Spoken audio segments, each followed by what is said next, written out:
аз да не се притеснявам от това, че определен пациент има високи дози.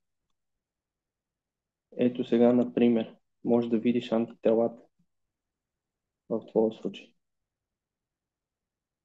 Те са скочили. Трябва ли да се намали дозата? Ами, според мен не трябва.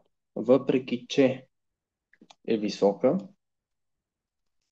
даже ще отворя да видя, понеже си в чужбина, всъщност какви мерни единици са записани. Да, завишена е. Даже ти е малко завишена, което говори, че освояването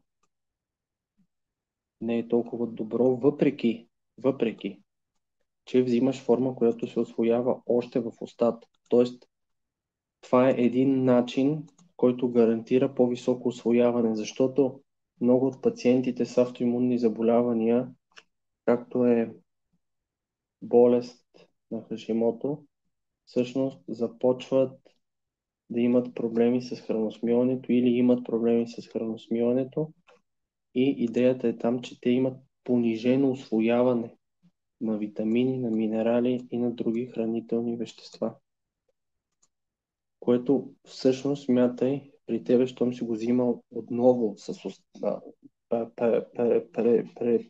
през устата, за да избегнеш тази вероятност, ако имаш проблеми по-надолу с храносмилането, отново не е изкочило много. Тоест нормата в лабораторията е 375, а на тебе ти е 393,